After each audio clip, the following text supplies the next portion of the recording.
ladies and gentlemen. Welcome to the Mental Takedown, where a wrestling outsider takes a look at the mind games and psychology before, during, and after the match and tries to answer the ultimate question: what does it mean to be a mentally tough wrestler?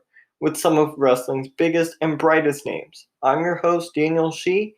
Today, on the first episode, we are lucky enough to have University of Pittsburgh 133-pounder Mickey Phillippi join the show.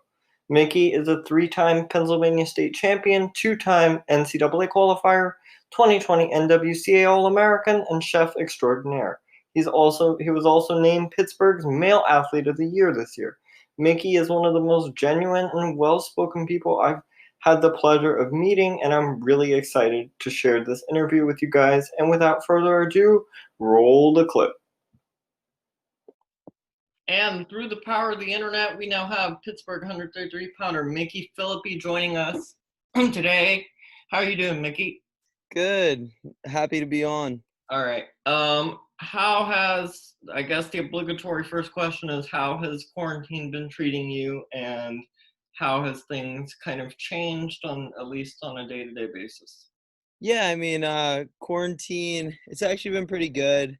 It sucks the way the season ended, and it sucks that I can't be with my team, but I'm fortunate to be able to work out a lot while I'm home. So I've been taking advantage of the weather and running, and I'm lifting, and I'm working out as much as I can, wrestling with some people from back home, and just trying to get as much as I can done to get ahead of everyone once this quarantine's over. Okay, and given on that note, given that everybody who qualified for the NCAAs last year didn't get to go, what's going to be kind of the difference in mentality, not only for you personally, but you think for wrestling worldwide, or I guess across the college circuit, as we resume, hopefully, this coming fall? Yeah, I think people will just, at least myself, I'm going to say, I've realized, you don't take things for granted. Every opportunity you have is an opportunity to do big things. So, we won't take that chance to compete for granted. So I feel like people will be out there working their butts off, and maybe with even a little bit more drive, just given that we lost a year, and that, like I said, you never know what's going to happen. You don't know how many times you're going to get a shot at a national title or All-American status, or just competing in general. So since you, I guess, like, that's what we've taken from this, my team, me, and everyone I've really talking to, is just, just make sure that you're not taking this for granted. Even the opportunities to train, it's like you only have so many opportunities to be with your team in the room. You have 4 years, 5 years as a college athlete, really, and every opportunity you have in the room is another day that you're not going to have in the future. So I guess it's, like I said, just not taking things for granted. And I think everyone next year is going to go into the season with that mentality, and hopefully ready to scrap. Maybe the competition will even be higher, and it'll be fun. Okay. And you took not only a red shirt and a medical red shirt before transferring over to Pitt. How does that affect the way you see things nowadays, having been able to finally compete after waiting for so long? Yeah, I had a long time to wait, so that wasn't it. It wasn't fun sitting out and watching. I would have rather been competing, so that sucked. But it's the same idea as what I just said. It's like I had to sit out and watch, and it made me have more of I guess I was hungrier, and that's basically what this is doing. But it just makes you hungry when you have to sit there and watch, and you can't be the guy out there on the mat, and you can. I'm confident in myself, and I'm confident in my abilities. So, I know I can beat anyone if I just believe it. And so I believed that even when I was sitting out. So it made me really hungry for competition and for wins, and just to get better in the sport in all aspects. Now, if we take a look at last year, your freshman year, you started on the bubble, in low to mid. I think the mid-teens was where you were first ranked, and by the end of the year at the NCAA's, you were, I believe, fourth in the bracket. Yeah. And you ask anybody, like, if they can win the national championship, they'll tell you yes. But where was that moment for you when things were actually happening for you, and like where the transition between like I think I can win it and I believe in myself to oh my gosh, this is actually happening, and did that affect you in any way on the mat? Yeah, I mean, like you said, anyone can say they're gonna do it, but there's a difference between actually just like being in the position to do it. So, I mean, yeah, coming in, like you said, I was in the teens, but I always had that confidence. I really never saw myself outside of the top guy in the country, and I still don't see myself outside of that just because I mean, I feel like when you're competing at this high of a level, you have to think that way. But yeah, I guess like after I got a few like big wins under my belt, it was a Cliff Keen tournament out in Vegas. I wrestled I think like it was like three, actually four ranked opponents in a row, and three of the four were like top 8 guys, top 5 maybe, and I was winning, and I was like and, people were starting to see, and they're like, "Oh, that's" they were kind of, I guess, surprised in a way. I wasn't surprised, but I remember after beating so I beat a ranked kid, and then I beat, Ethan Lezak, who the year before or 2 years before that was in the national finals, but That was the one where you ran all the way to the finals, no? yes, Yeah, yes, okay. yeah, and then I had Pletcher the match after that, and I beat him, and I remember after that match, I said to my coaches, like, because I was pretty decent in high school, but I had that time off, so I said to my coaches, like, coming off the mat, I'm like, "I'm back," like, just out of, like, instinct, I'm like, "I'm back," and then my coach was like, "You never left," and it's like, yeah, I didn't really. Like, I really didn't. I was there, I just, you get those wins, you build that confidence, and then once you have that confidence, it just carries. Now, Coach Gavin has done a great job with the Pitt wrestling program over just even within the 2 years that you've been there, they've been astronomically better.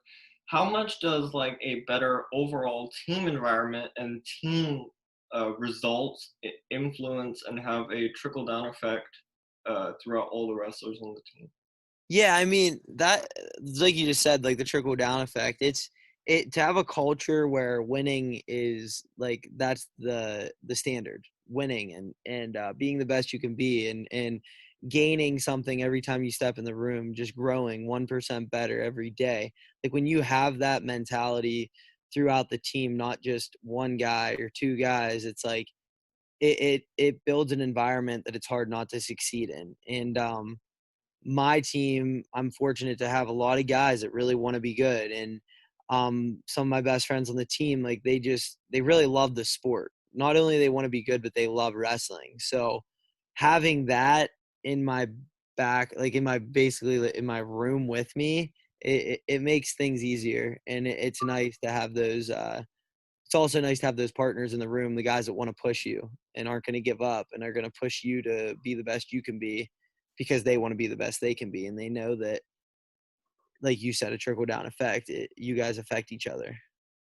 And kind of shifting gears a little bit, not only were you named an NWCA All American this year, but also an academic All American. And your major is unique to say the least and sophisticated and deals with a lot of, let's say, critical readings that the normal person wouldn't normally read. Does that affect, like, how is that like cross applied into your wrestling career? And do you learn anything from what you do outside of the mat? Yeah, for sure. So for me, it's just life in general. I try to be the best I can be. So it's like in the classroom, I'm going to try to get a good grade because I mean, if you're trying to be the best you can be in there, it does affect how you are going to be in the room. And I mean, there's the direct effect, is in if you're not getting good grades, you're not going to wrestle because you're not going to start. They're not going to allow you to wrestle. But there's also the drive and the like the almost like competition. Like someone gets a higher grade than you, you're annoyed. Like it's the same idea, but it's in the classroom. So yeah, and I mean, like you said, it's there's like college in general is not easy. You're gonna have classes where you have a lot of reading, you have a lot of some big tests, you have it's just not there's group projects that are tough and getting together is not easy, but I mean, if you put effort into that, that effort also translates into wrestling, in my opinion, and into sports. Like, I think most successful people in the sport also are successful in other areas of life. And I think that's just, I think it's a mentality, it's a psychological thing uh, that comes from, I guess, just wanting to be the best and wanting to just be a good person all around. Okay, now more on the mental side of wrestling, mental improvements and mental growth can be more difficult to quantify than, let's say, like a physical direct result of a match. How how does Pitt make conscious efforts to improve mentally, and how does like Coach Gavin or the rest of the team gauge mental toughness? Yeah, I mean, our coaches are pushing us like mentally, physically, like in both ways. But mentally, I mean, like I've been talking to Coach Gavin a lot about some things, and it's like, what can I do to put myself in a position to be compete at the best? And like, what have I done in the past when I did compete at my best? So like, that's the mental aspect, is like trying to figure out what that was. So what did I do before that match? How did I feel? What was I thinking about? Just like those things. And we actually do emphasize that. Like, our coaches talk about that a lot, because the mental game is just as important.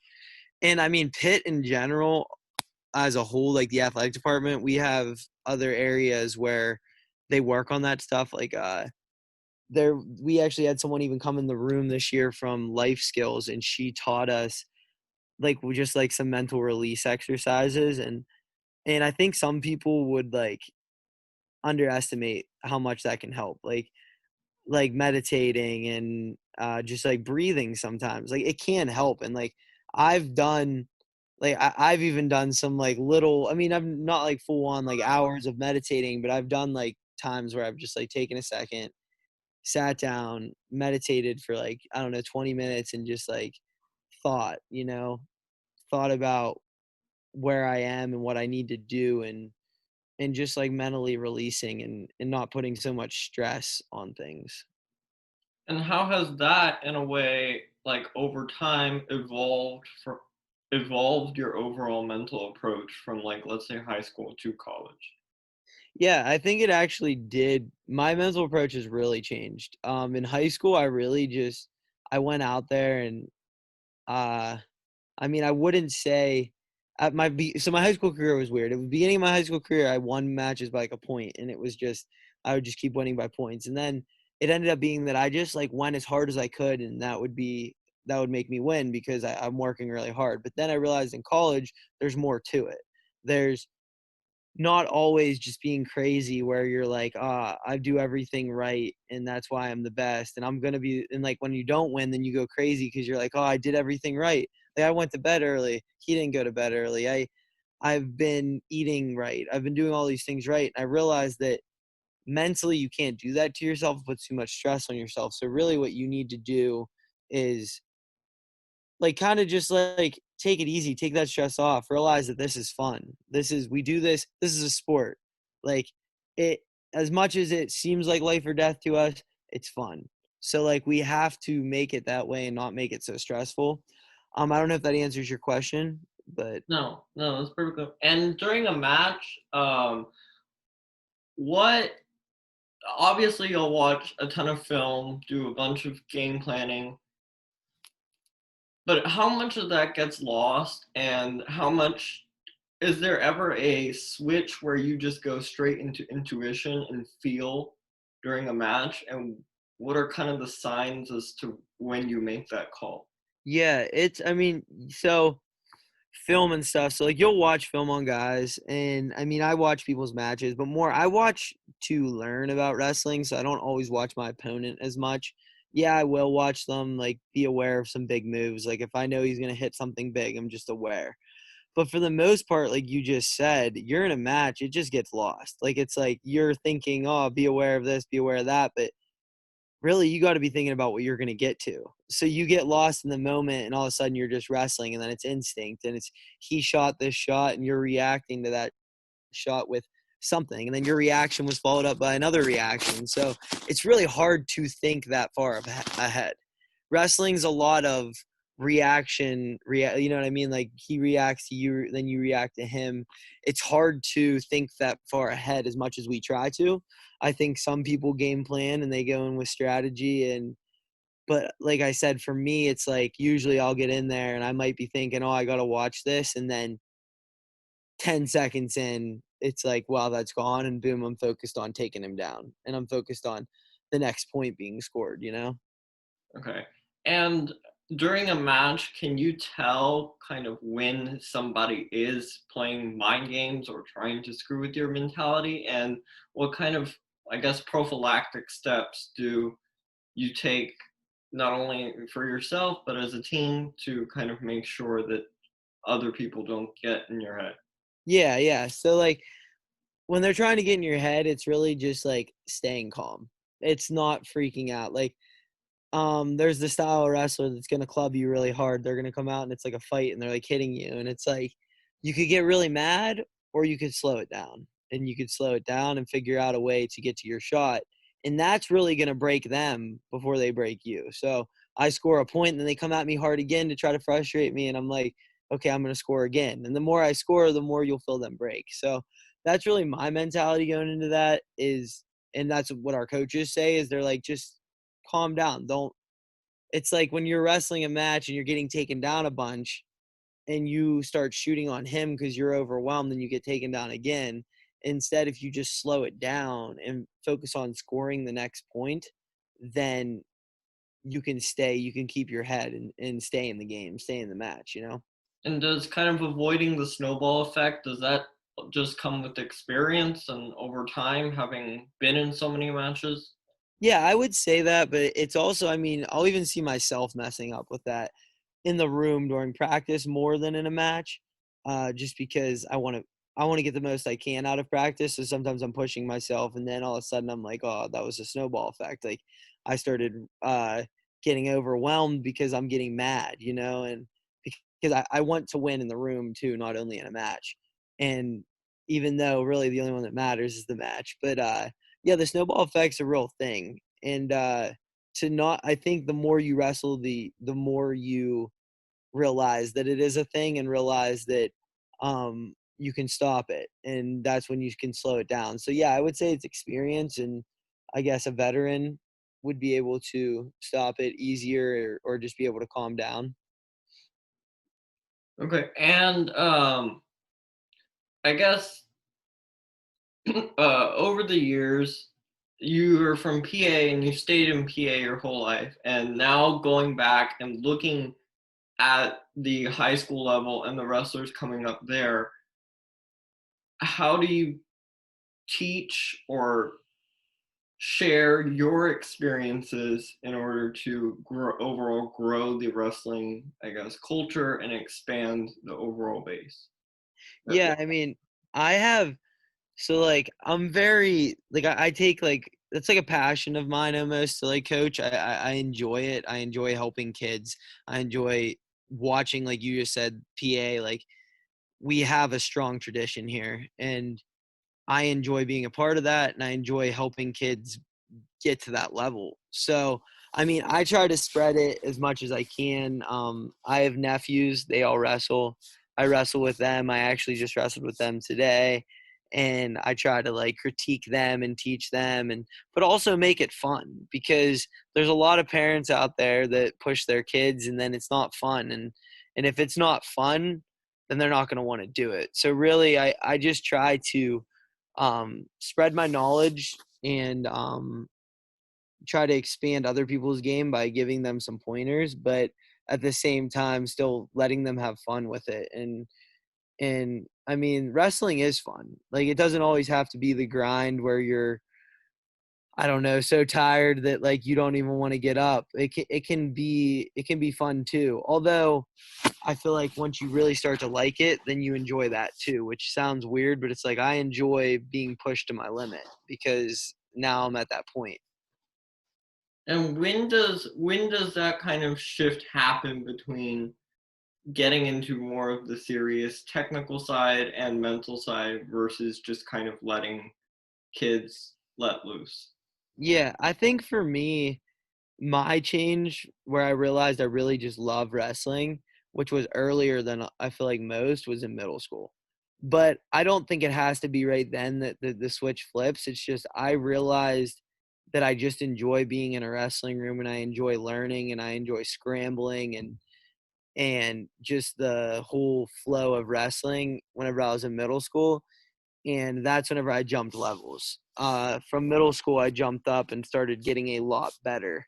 And then by the time I was a freshman in high school, I was doing well. I like broke into the rankings and won my first state title, which was awesome. It was so cool, and I realized that like that was a good feeling. And I'm like, I want to do that again. I want to replicate that feeling because there's really not many ways to replicate that feeling of winning like that, and there's no other way to do it like the way you do in wrestling than by like because it's by yourself. It's an individual thing. You can't blame the next guy to you. It's like I put the work in and that's why I got to where I was. But yeah, I flipped that switch, I'd say, in middle school, and then I mean I really flipped the switch in high school where it was like I flipped the switch to really love it, and then in high school I was just like this is awesome. And now I'm at the point where it's just like I can't imagine life without the sport.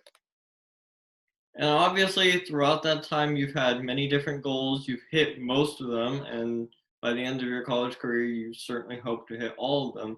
How has the way you've implemented the idea of goal setting throughout your wrestling, and how has that changed over the years? Um, so I would say, I mean, over the years, my goals have like the way I set my goals have changed.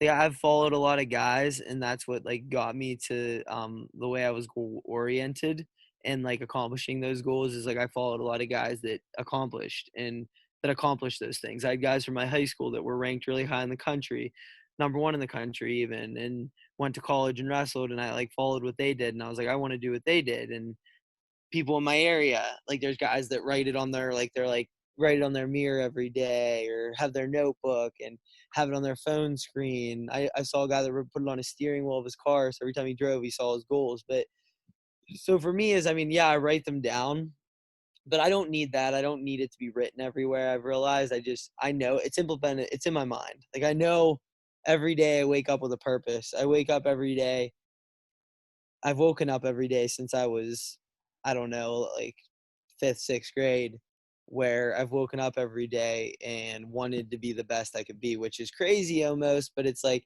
I remember being a sixth grader running on the roads and just like thinking in my head, oh, why am I doing this? I'm doing this because I want to be better. And I love it. So that, I don't know if that answers the question, but Yeah.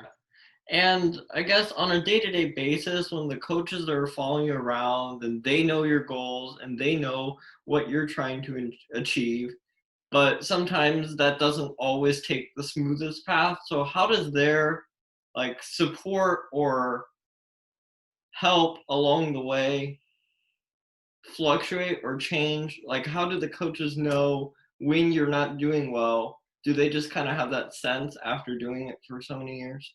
yeah, I feel like my coaches do. Our coaching staff in general at Pitt, I think they're very good at that, and they understand that like what each guy needs individually.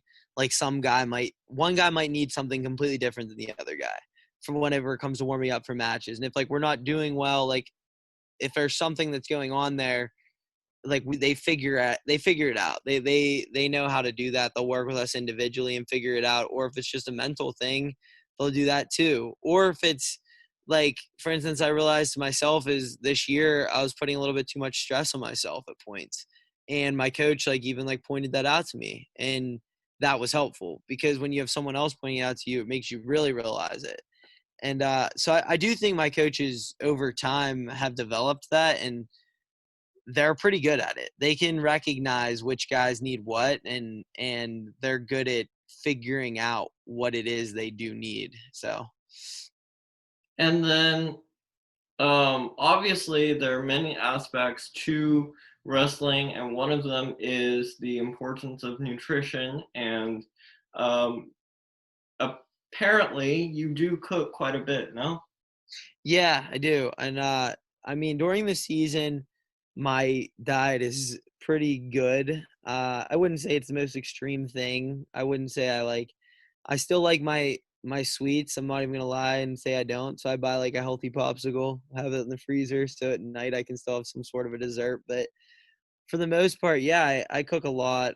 Chicken, rice, sweet potatoes, spaghetti even, and with like some meat sauce and breakfast I cook every morning. It's like during season, I know like I'm gonna have an egg, of half like a cup of oatmeal, some fruit in my oatmeal. Like I know exactly what I'm eating then, and then at lunch I know exactly what I'm gonna eat, and then for dinner I know exactly what I'm gonna eat. And I try to eat around the same times every day, just to keep my body in a good rhythm. So it under like because then your body gets used to eating, and you get on a good like diet plan, and just like your body's moving, your metabolism's moving. But yeah, I would say diet is a big thing. Um, Although I don't think our sport cuts as much weight as it used to. I think back in the day they used to cut a lot of weight and it was like almost unhealthy. And now I think people like are more trying to get away from that and just not like no one's cutting too crazy. And I think it's helping for the sport. And I think that people are just being healthier, and I think that's helping. And I presume not every single college wrestler knows how to cook. Does the fact that you are in control most of the time, does that give any kind of psychological advantage that you're in control and you know how to do things rather than having to rely on other people to, make sure that your diet is on tap? Yeah, for sure. I think that, and I think I developed that like at a younger age, just like with my family. My family has always been that way, like kind of like figured it, like made me like figure it out. And I think that, like you said, like that mentality does help you in other aspects, because it's like if you are doing things for yourself, that's like whenever you're gonna like train on your own and push yourself and lift on your own whenever no one's around. And so yeah, I think it is like that mindset of like if I want to do it, I got to do it myself. And then finally, probably the most important question over this last half hour, how good is your blueberry pancake recipe? It's pretty good. I'm not gonna deny it. It's like probably I'd say like a 12 out of 10. All right. All right. All right. I haven't had anyone say it was bad, so So Nino didn't mince any words, did he? no, no. Hey, Nino loves them. All right. Well, and also one last thing, you have had a long-time rivalry with one specific person who wrestled at a different college, that is now joining forces with you. Are you going? Can you take him seriously, and will you try to give him as hard as a time as can now that he's an assistant coach? Oh yeah, of course. I'm excited about it. Yeah, I can take him seriously for sure. We grew up together. We live 5 minutes, 5-10 minutes from each other. So it's gonna be weird. We've been wrestling every year since we were geez, probably like 8. I don't know. We've wrestled like every year. Went to the same wrestling clubs.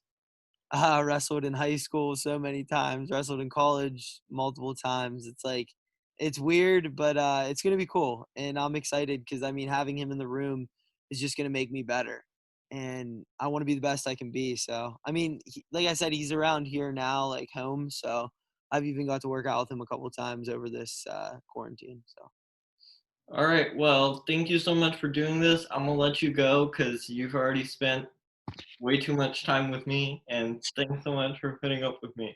yeah, I appreciate you. I appreciate what you do. Thank you so much. Thank you.